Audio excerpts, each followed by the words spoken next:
Ladies and gentlemen, in this episode, you are going to hear opinions. And while the podcast is endorsed by Uriah Heep, the opinions of the host and various guests do not necessarily represent the opinions of the band or any of the members past or present. With that being said, let's celebrate the music of Uriah Heep.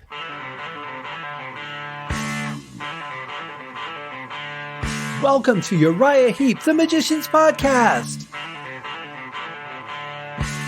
I'll be covering every studio song the band has recorded and every bonus track that I can find. Each week we'll go over a new song from the beginning to where they are currently, and as they keep adding albums, I'll keep adding shows. Let the deep dive party begin. In the magic garden, some were singing, some were dancing. Hello and welcome to another episode of Uriah Heep, the Magician's Podcast. I am your host, Scott Haskin, here with a fan-based, band-endorsed podcast going through every single song the band recorded in the studio that I can get my hands on, every bonus track, everything that I can find. Now, there are 90 songs that I have reviewed so far, and there's even more episodes because some of them were long and broken into multiple episodes to make it easier for you guys to listen to. So a couple of weeks ago or a few weeks ago, I'm not sure what it was, I thought I had reviewed more songs than I had because I had added each of those, broken up episodes as individual songs. So this is the 91st song that I'm reviewing. I've redone the spreadsheet to, make it easy for me to add because math is hard.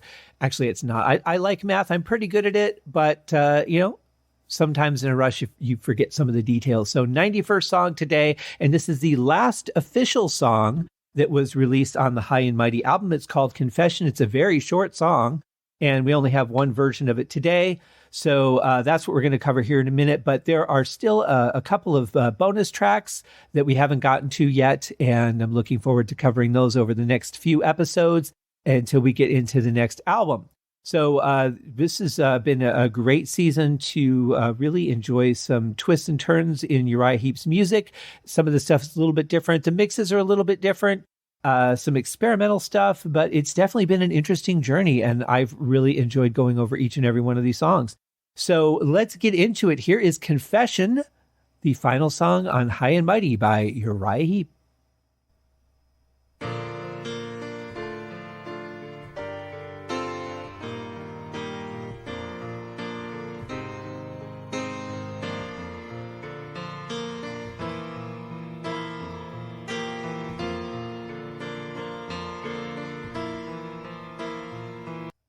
Wow. I mean, first of all, the sound of the piano is just gorgeous here. And I'm not a big piano fan anymore. I'm pretty burnt out on the piano sound. But in this case, it just sounds beautiful. And I love the fact that there's just some really unexpected changes. I mean, we're like not even 20 seconds into the song, and already I'm like, wow, this is pretty interesting. Couple things I just would not have expected, directions I wouldn't have thought to go in. It's almost like you would say, what's the normal progression from here? Okay, what would be the most obtuse progression? Let's find something in the middle of that and go for it. And that will kind of shake things up a little bit. But the sound of it's really beautiful. And those changes are almost a little bit haunting in the way they throw me off. I'm so sorry for the things I've done and the times it went a little wrong. Try to understand that I made my plans with my love for you in mind. Sometimes you get the wrong idea, and I can't seem to make it clear. If my heart doesn't show, it's 'cause I don't know the best way to say I love you. Well, I've said it so many times, but I'll say it here one more time. I love that gentle voice bass. It really sounds good. It sounds very natural and comfortable, but you just get a different layer of emotion when you're singing that way, especially when you know that these vocals are done by somebody who's very good at hard rock, who's very good at aggressive and screaming and all kinds of stuff. And you just hear this gentle delivery that just has so much more emotion to a song like this. than it would if it was just sung, in regular, not powerful voice, but just with the regular power of the voice. So I really love backing off on this particular song. It goes so well with the piano. The piano really does sound rich and full. It's definitely a great recording of the instrument. Really captures the richness of the body of the piano. And I think that really helps. It really aids in the vocal. And then, of course, you've got some classic Uriah Heep, harmonies in there that sound just beautiful. You've got the high harmony, but it's not, power high. It's just in that same space, that same gentleness, but adds a really nice flavor along with the vocals that are blended in with the main line. It's kind of, it's a gentle song, but it's definitely got the elements that you would hear in something that would be done by Uriah Heep. I mean, that part is pretty standard, but I love the way that it comes together. It has such a feeling to it. And, I'm feeling a sense of regret in the way that the backings are done. Not that they regretted the recording, but as far as the story or the emotion of the song goes, feels like a bit of regret with the way that they're highlighting certain parts. Could be my imagination, could be I'm reading into a little bit because of the title, but it certainly does feel that way to me, which is interesting.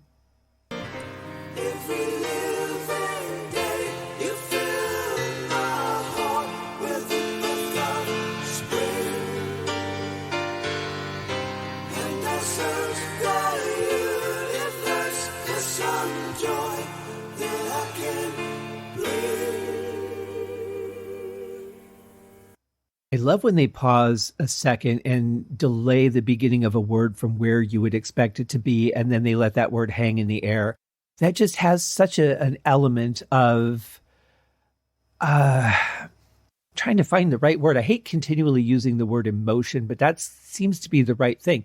It just adds another level. Like, it's almost like you said, okay, this cake has plenty of icing, but you know what I'm going to do? I'm going to add sprinkles to it because I want the cake to be even sweeter. And we're going to find a way to do that. And so let's hang these words a little bit in the air and make them seem more dramatic. It just enhances the song for me. I love that.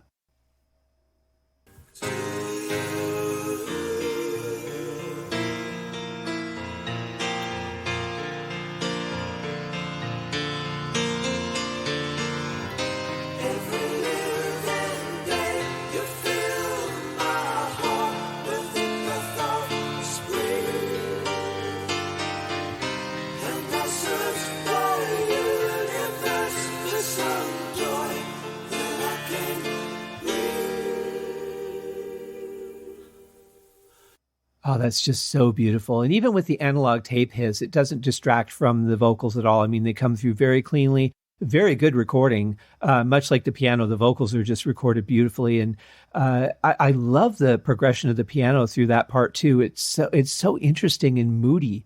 Moody, that's the word I was looking for earlier. Moody. We'll go with that. It's just such a powerful thing. You don't have to have a heavy song or a fast song or, a loud drum track or anything to make a song powerful. A lot of times a song can be powerful when it's gentle, especially when it's a band that can bring it when it comes to rock and roll. To lay back a little bit and do something like this it's a real beautiful work of art for me. And I'm really enjoying the song.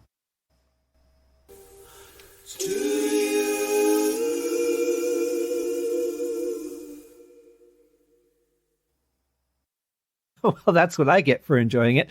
It ended about 8 seconds earlier than the file did. There's just a bunch of blank space at the end, probably because it was the last song on the album, and I don't know, who knows the way that it ended up. That's on the remastered version. I don't know what it's like on the original version, but in any case, a lot of blank space. So really about 2 minutes and 7 seconds for the final track for the album. It's kind of haunting, really, when you think about it, for it to just end that way. With a question in that harmony and no response, no answer, just do you? And we don't know. We're left to guess. And when you think about what was going on in the band at the time, there's a lot of turmoil. Obviously, this is the ending of the David Byron era. And considering that, it does seem a little bit haunting to me, the way that the album ended. And, I don't know what songs were written in what order, but I think that this was definitely the right song to put at the end of the album. I thought that, which one was it? Was it Make a Little Love or Can't Stop Singing? I can't remember which one I said I thought would make a great album ender. But in any case, I think this was the right way to end the album, the right song. I don't think there's any other place it would have fit in as well. But it is kind of haunting. And I think about, too, there's another album. It's called Come Taste the Band by Deep Purple. And the last song that they did on that album was a song called You Keep On Moving. And when I first heard the song, it was on an anthology, which was well before I had access to the album Come Taste the Band. Because back then, record stores didn't carry every album by a band. We couldn't just go down and get it. We couldn't order things online because there was no such thing as online. So you had to find a mail order catalog, and sometimes you had to send away to Europe and wait 3 or 4 months for your product to arrive. So I had heard the song on the anthology compilation.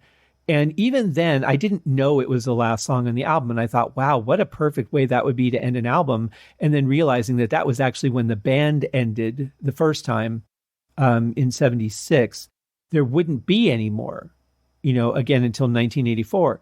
So to think about that being the last song on the album and the way that it ended just had that this is the perfect way to end a band feel to it, even though they didn't know at the time that they were pretty close to being done. I kind of feel like this was the same thing. Like it was just the perfect way to end an era with just that haunting element of mystery and, uncertainty of the future, uncertainty of an answer, just kind of being in limbo. And it really kind of fits with what was going on. But that's just, my take 45 years later.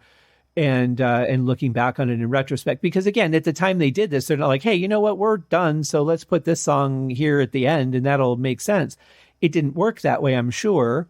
But with all the turmoil going on in the band, I'm sure that there was a pretty wide feeling of things had to change. And of course they would quite dramatically at this point. But to take the song in context of itself, I think it's a beautiful song. I think it's really interesting, the progressions and the changes in the song. There's a lot of unexpected stuff, which makes it interesting. You could do a ballad like this, and it could just be very simple. And, you go from, G to F or, whatever you're going to do, and just do something standard and make it very simple. But this was incredibly interesting, and with the vocals over it, it really just made it a wonderful piece of music. So I really like the song, and I hope you guys enjoyed my review of it, because there we are. I mean, we're not even at 13 minutes for this episode, but that's pretty much it, guys. That's what we have to say. It's a short song, so it's a short review. We'll be back tomorrow to end up the week with the first official bonus track, Name of the Game. Have a great day, guys, out there. Your week, if you're one of those Monday through Friday workers, your week is almost over. So get through it, have a good time, enjoy it, make it fun, and we'll see you tomorrow. Cheers. Thank you for joining me on this episode of Uriah Heep, the Magicians Podcast.